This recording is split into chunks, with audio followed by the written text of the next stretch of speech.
doing out here today? Well, I've been working on this whole Robinson commercial area for 3 or 4 years, pretty heavy.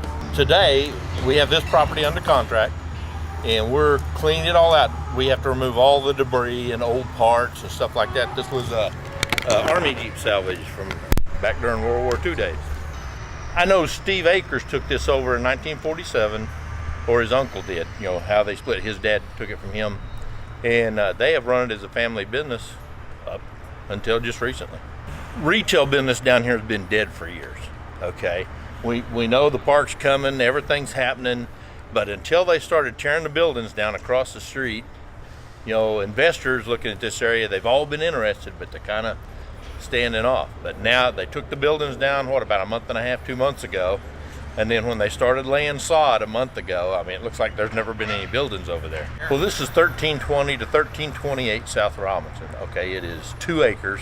It runs basically from Robinson Avenue all the way to Shields. And 13th Street is vacated next to us. Now, the buyers on this property are a buy and hold. They hope to develop it, but not for sure exactly what they're going to do with it.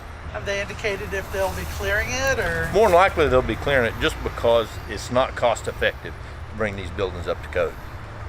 Once people see things really changing, then I within the next year, I suspect most of this stuff will be bought out.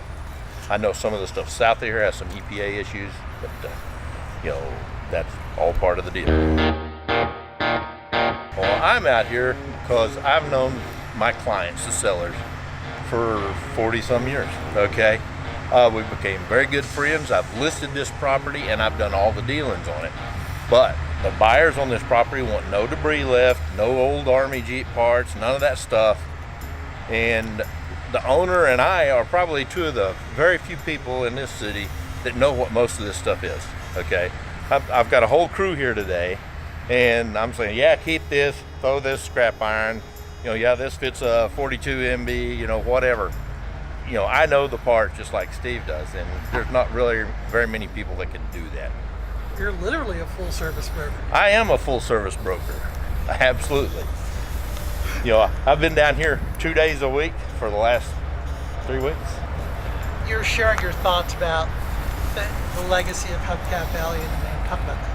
I love the whole Hubcap Alley thing. I mean, this is where if you lost the hubcap when you crossed the railroad tracks, this is where you used to come and get them. You know, my first set of chrome wheels I bought from Buddy Hennessy right down the street, you know, gosh, in 1975.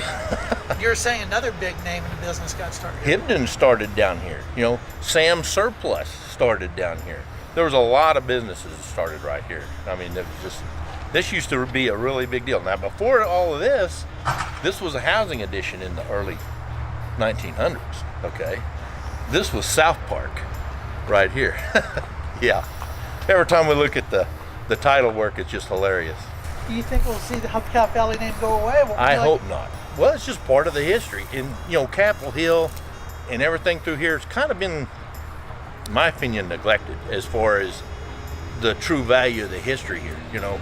The building across the street, you know, they had a bar downstairs for years. I didn't know that. Now, I didn't even know they had a basement until they went to tearing it out. I came down here and I'm watching them tear the buildings down. And then I get, from the owners of that building, I get a bunch of the pictures and the stuff that used to go on there. Pretty cool. It was a seedy part of town, but, you know, that's history. They have bootlegging. Yeah. The main bootlegger was down at the end. Well, I would love, you know, they made the signs, they cleaned up and put sidewalks down here, and the park is going to be an attraction. I don't care what anybody says. You know, if I had my druthers, I'd park food trucks all up and down this road, and people could come spend time in the park. I just don't want to see the Hubcap Alley name go away, because it's so easy for it to just get lost.